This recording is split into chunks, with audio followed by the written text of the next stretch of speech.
I am a 35 years old female. I don't have the best relationship with my husband's mom. Since day one she tried to make remarks and compare me to her. She then tried to get on my good side and started overly praising everything I do and sometimes even copying me, like that one time when she dyed her hair purple just like mine, and when everyone pointed out how ridiculous she looked. She actually blamed me and accused me of trying to make a joke out of her. So, anyways, my husband and I took 2 weeks off work to go visit some places out of the country, tourism in other words. Thing is, I was the one who saved up for and arranged for the trip. My husband was responsible for booking the tickets. My husband's mom wanted to come along and threw temper tantrums when I said no. She called, texted, sent people to talk to me into letting her come. Even threatened to call the police and make some complaint up to get us to stay if she can't come. My husband said we should just take her, but I told him he was wrong to tell her about the trip in the first place. He gave me an ultimatum. Said he wouldn't go if she can't come, and I told him I'd gladly call his bluff, which made him take his words back and say, fine. I will tell her to stop it because we won't take her. Things got quieter, suspiciously quieter. The day of the trip came and we got to the airport at 2 p.m. My husband was walking ahead of me and was looking left and right like he was looking for someone. I asked him, but he didn't respond. He led me to the waiting area, and first thing I saw was his mom standing there with her luggage. I froze in my spot. I felt a cold wave washing over me and I was fuming inside. She and my husband were hugging. That's when I quietly turned around and started walking towards the exit. My husband followed me while shouting at me to stop. He tried to stop me, but I told him off the harshest way possible. He tried to say I was overreacting and that his mom was there anyway and I should let it go and not mess the trip up for us. I told him he and his mom could still go and that I was going home. I went home and sobbed into my dog's fur for several minutes. Turned out he booked her a ticket without me knowing. An hour later he came home yelling and raging about how pathetic and spiteful I was to walk out and go home and ruin the trip last minute. I told him he caused this to happen. He said that I was being so hard on his mom, it's ridiculous. I refused to fight anymore, but he kept on berating me, then called my family to tell them that the trip was cancelled, and that it was because of me. My family said that I shouldn't have ruined it for myself and should have sucked it up and done my best to enjoy. My husband and I have been married for 21 years. We have 2 adult children. One is in college out of state and the other is in the Navy. When we first got married, my husband was in Navy, and we spent the first 10 years of our marriage moving from place to place, wherever his new duty station was. I found it hard to make friends, and I could not keep a job, so I made a difficult decision and decided to be a som.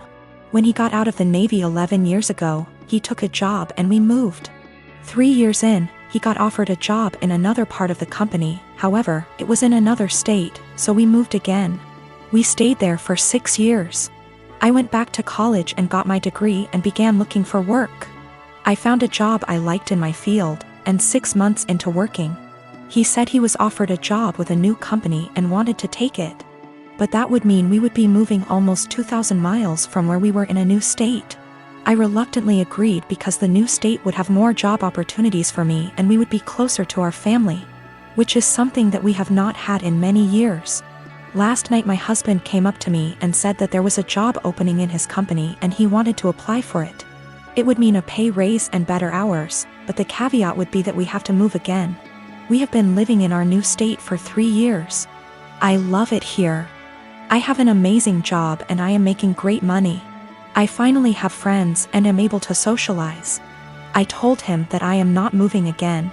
Anytime we have to move, he always leaves first and I end up being responsible for selling / packing the house. And I am not doing that again. Our son's college is only 2 hours from here. We can see him twice a month.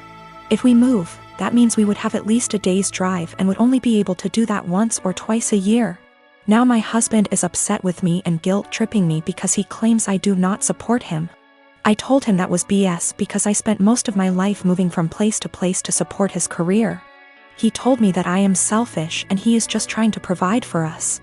I told him that we are more than comfortable where we are now, and that if he truly wants to take the job, he will be going alone. My husband and I have been together since I was 15 and he was 17. He joined the Navy right after graduation from high school when he was 18 and I was 16, but had to wait 2 years before we could marry. He works for a company that has plants in 15 states. He is currently in middle management, but if he wants to advance his career further, he would need to go to another plant out of state.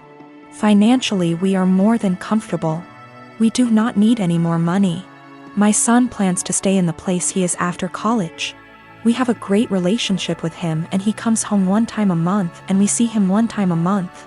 My other son comes home on leave whenever he can and stays with us.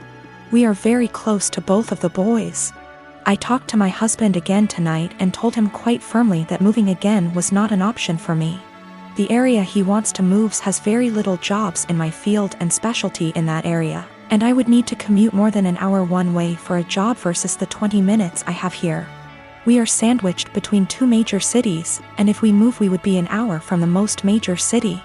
I would also have to take a massive pay cut and work a menial job to build a new network to find employment in my field. My husband is disappointed in me for not wanting to leave. He left to stay with a friend because he needs to think. He doesn't understand why I would force him to turn down an opportunity to advance his career further.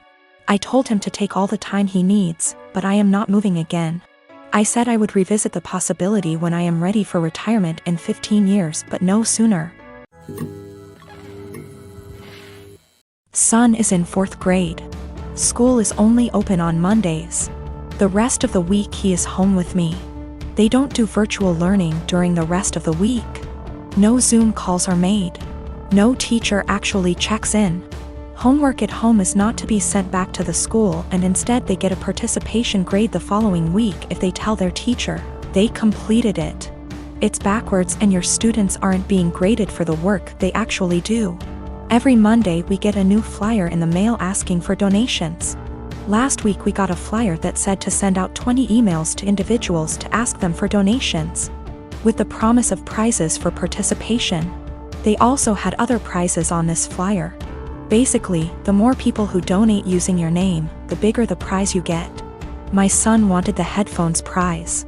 Nowhere on the flyer did it say how many donations was needed. I called the school to ask and they said 12. I sent out the 20 emails. 14 people donated. The donation list was to be emailed to the school with the student ID and we were to pick up the prizes this past Monday. Son was losing his mind excited because he got the 12 donations needed for the headphones. We walk in and they proceed to tell me and my son that he did not qualify for the prize because in order to be eligible, you needed to get those 20 donations. Apparently the prizes for donations started counting after you received the 20. They turned damn near every student away, not just my kid. So I sent the boy out with his father and pulled the teacher and principal aside to let them know that they got these kids' hopes up for absolutely nothing and that all they accomplished was destroying the children's spirits by lying to their faces. I then told them that I was told by the secretary that he only needed 12 donations for those headphones. They said, "Sorry you feel that way. This is just how things are right now due to COVID." So I responded with, "Oh, so lying to students and breaking their spirits is okay because of COVID? Failing to provide virtual learning for the rest of the week like other schools is okay because of COVID? Asking for donations when the kids are only here once a week must be okay, too, right?" I then walked out. Well, my son got the headphones in the mail today with a note from the superintendent that said, "I'm very sorry for the actions of the school system and the confusion formed around the donation drive. We are trying to work with the families, not turn them away. Please accept this as an apology." My son is over the moon. My husband says that I was being a Karen and that we should have just dropped it because it teaches our son that life isn't fair, and that I now look like an helicopter parent. My sister Anna is special need. She has severe autism and while she is verbal most of her communication is physical, like sign language due to her social discomfort. She does speak around family though and has pretty bad cognitive skills. She can't comprehend boundaries and lives with our parents so they can best watch her. I am getting married in 3 months. We planned a simple wedding and reception at my fiancé Michael's parents' barn and farm. Since it's all gonna be DIY and we aren't planning anything too expensive, we can do things pretty quickly since flowers, food, and decor will be provided by his family. I sent out invites last week and I asked that Anna not come. I told my parents I understood that would mean they may not show up, but it was just a heads up. Why no Anna? She has an issue with touching Michael and trying to kiss him. At times when we were at my parents' house, Anna would try and grab Michael's hands, try to lean in to kiss him, or would have a really bad shutdowns if she wasn't allowed to be directly next to him. We've tried speaking to her, but there's only so much we can do when she doesn't really understand. I told my parents I just want one day for Michael to be my partner and not Anna's comfort person. They called me selfish and asked how I expected them to agree to something like this. They told me Anna is disabled and may never experience a wedding of her own, and while I have Michael for probably the rest of our lives, she'll have no one, and that Michael and I can be a little more understanding to the reality of her life. I feel like a total ass, and what they're saying has really gotten to me, and I'm starting to question my decision. My parents called me letting me know they won't be coming and that it's best I don't bring Michael around anymore since I've chosen some man over my sister. They told me that Anna wanting to kiss Michael and hug him is normal for a woman her age, and that she doesn't understand what her feelings mean. I suggested they try to redirect her during the wedding, but they said Michael is gonna be family to her and he needs to get over it.